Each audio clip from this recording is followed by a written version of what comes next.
Assalamualaikum warahmatullahi wabarakatuh. Nama saya Muhammad Yusuf Ramdhani dari kelompok 6 Pendidikan Sejarah 2019 kelas A NIM 14036190009. Saya Anissa Milenia Kurani, NIM 14036190030. Nama saya Dika Setiawan dari Sejarah A 2019 dengan nomor NIM 14036619032. Kami dari kelompok 6 akan membahas tentang teori difusionisme dan akulturasi. Saya akan menjelaskan tentang teori difusionisme. Teori difusionisme adalah penyebaran unsur-unsur kebudayaan yang disebabkan oleh adanya migrasi manusia. Perpindahan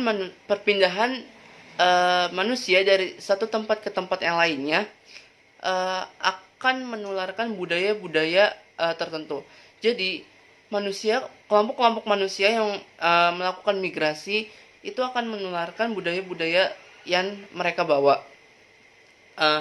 Secara umum konsep teori difusionisme itu yang pertama, teori difusionisme ini mensyaratkan kontak budaya melalui berbagai bentuk.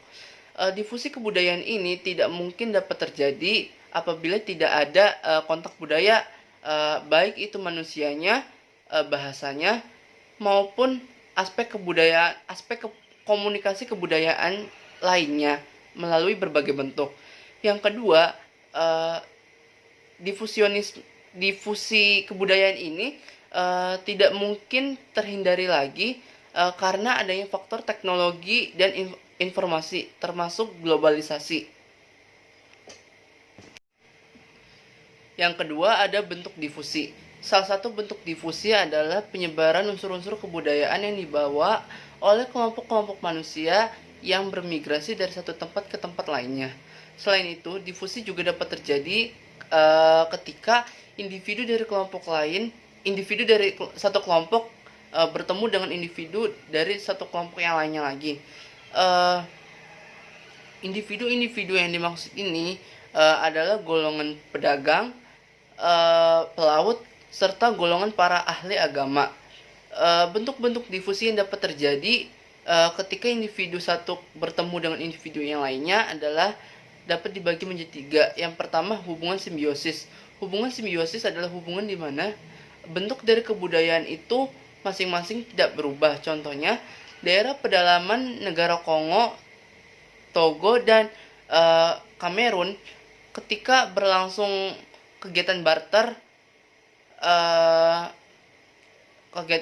dari hasil hutan dan berburu, masing-masing kebudayaan dari negara mereka masing-masing tidak berubah. Yang kedua, ada penetrasi Pasifik. Penetrasi Pasifik adalah pemasukan unsur-unsur kebudayaan dengan cara damai. Contohnya itu melalui hubungan perdagangan. Unsur-unsur kebudayaan yang dibawa oleh para pedagang ke ruang lingkup kebudayaan penerima dilakukan dengan cara damai dan tidak sengaja. Yang ketiga, ada penetrasi violence atau pemasukan unsur-unsur kebudayaan secara kekerasan. Dengan cara kekerasan. Penaklukan merupakan titik awal bagi para pembawa kebudayaan untuk masuk ke ruang lingkup kebudayaan penerima dengan cara kekerasan. Selain itu, melalui penjajahan, unsur-unsur kebudayaan ini mulai berjalan secara paksa. Yang ketiga, ada proses difusi. Proses difusi dapat dibagi menjadi dua. Yang pertama ada difusi langsung, dan yang kedua ada difusi tak langsung.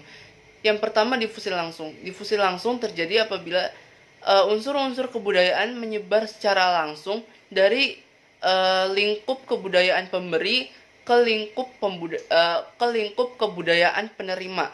Yang kedua, ada difusi tak langsung. Difusi tak langsung terjadi apabila unsur-unsur kebudayaan singgah dan berkembang terlebih dahulu di suatu tempat yang kemudian akan menyebar ke lingkungan kebudayaan penerima.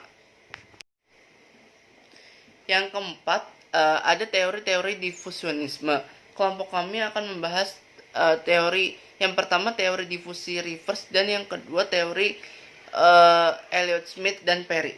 Teori Elliott Smith dan Perry akan dijelaskan oleh Anissa. Saya akan membahas tentang teori reverse. Teori difusi reverse. Reverse mengembangkan suatu metode wawancara yang baru yang menyebabkan bahwa ia mengumpulkan banyak bahan, terutama sistem kemasyarakatan suku-suku bangsa yang tinggal di daerah pedalamannya, yang tinggal di daerah penelitiannya. Metode yang sebenarnya ia gunakan ialah metode wawancara. Berikut uraiannya. Apabila seorang peneliti datang kepada suatu masyarakat, maka sebagian besar dari bahan keterangannya itu akan diperoleh dari seorang informan. Rivers menyatakan bahwa banyak dari bahan keterangannya itu yang dapat dianalisa melalui daftar asal-usul dan genealoginya. Dengan demikian, seorang peneliti harus mengumpulkan sebanyak mungkin daftar asal-usul masyarakat objek penelitiannya itu. Metode ini sekarang dikenal dengan nama genealogical method. Oke, cukup. Lanjut, teori difusi berikutnya ada teori difusi dari Elliott Smith dan Perry, yang mana mereka berdua berpikir bahwa sejarah kebudayaan dunia pada zaman dulu itu mengalami difusi yang besar, yang awal itu berawal dari Mesir, lalu mereka menyebar atau bergerak ke timur, lalu ke Laut Selatan, ke Polinesia, Indonesia, hingga ke Amerika. Nah, teori ini juga disebut teori Heliolytic Theory. Nah, karena Elliott dan Perry ini melihat bahwa terdapat kesamaan budaya, yaitu budaya megalitik atau bangunan-bangunan besar dan juga kompleks, serta unsur-unsur kebudayaan menyembah matahari atau Helios.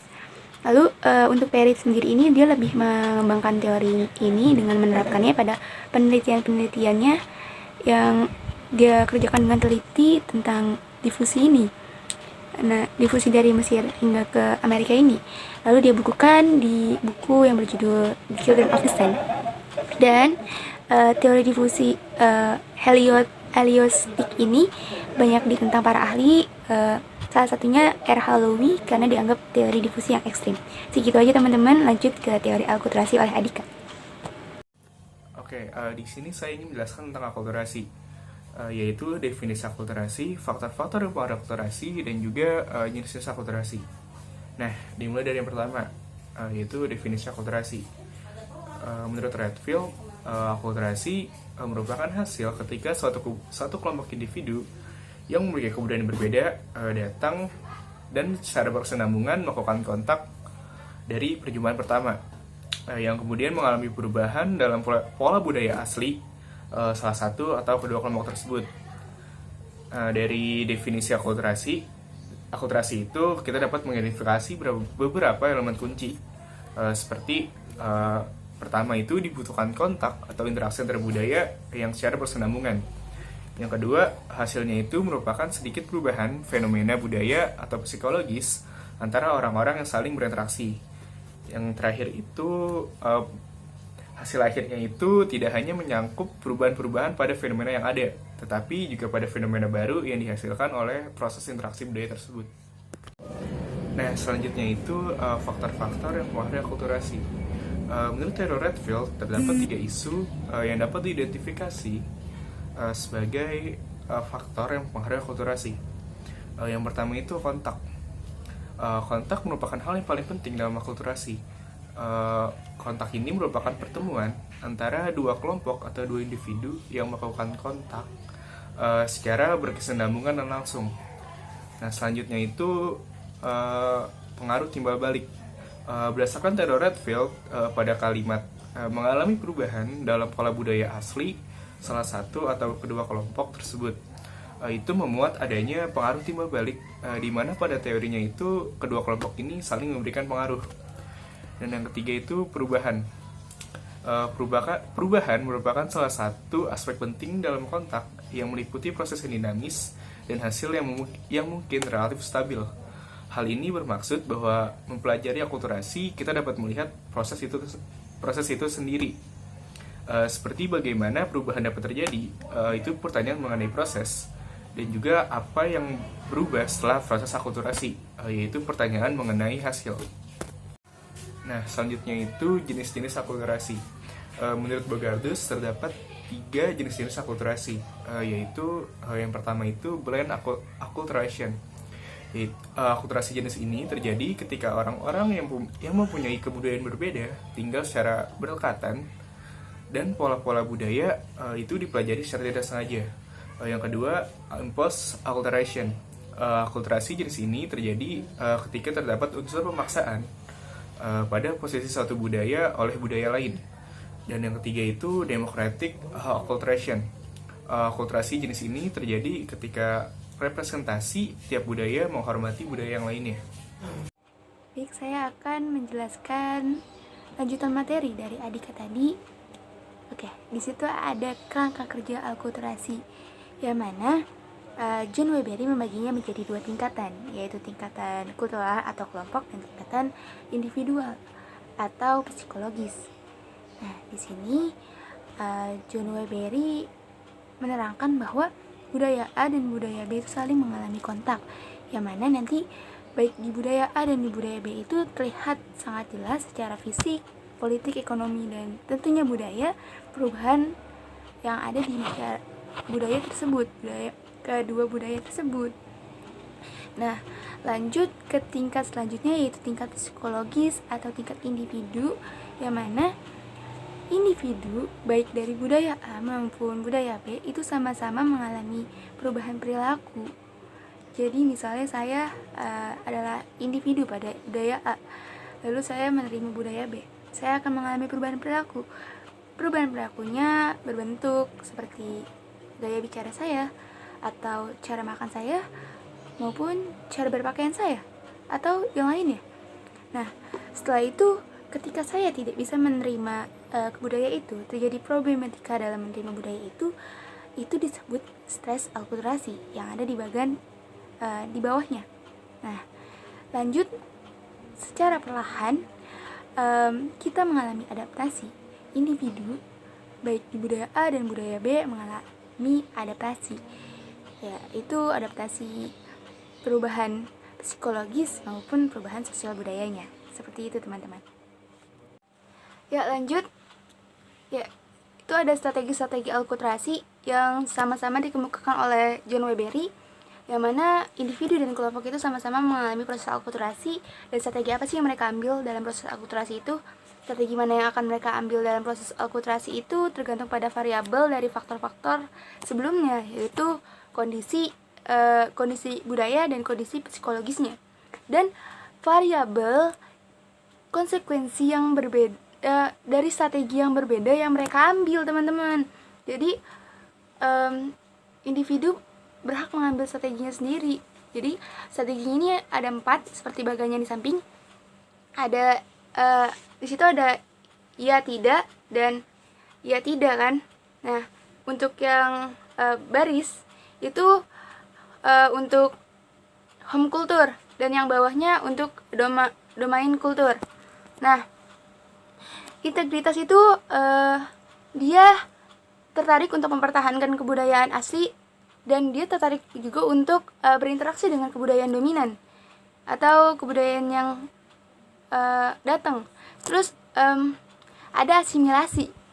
Di situ dia tidak tertarik untuk mempertahankan kebudayaan aslinya, dan dia justru tertarik untuk berinteraksi dengan kebudayaan baru atau dominan. Terus di bawahnya integritas atau akulturasi, integritas sama aja akulturasi, di bawahnya ada separasi. Dia kebalikannya asimilasi, yaitu dia tertarik untuk mempertahankan kebudayaan aslinya, tapi dia tidak tertarik untuk berinteraksi dengan kebudayaan dominan. Yang terakhir ada marginalisasi, yang mana dia sedikit tertarik untuk mempertahankan kebudayaan asli, dan dia tidak tertarik untuk berinteraksi dengan kebudayaan dominan. Seperti itu, teman-teman. Yang terakhir nih teman-teman, ada aspek-aspek akulturasi ya. Ada dua, yaitu cultural maintenance dan contact and participation. Nah, yang pertama ini adalah perilaku individu yang mempertahankan kebudayaan aslinya dengan memakai pakaian adatnya, menggunakan bahasa daerahnya, dan mempertahankan lambang-lambangnya dan lain-lain tentunya. Yang kedua ada contact dan participation, di mana individu itu berpartisipasi dan menjalin interaksi dengan kebudayaan baru tersebut. Cukup sekian dari kelompok kami. Kurang lebihnya mohon maaf. Billahi taufiq wal hidayah. Wassalamualaikum warahmatullahi wabarakatuh.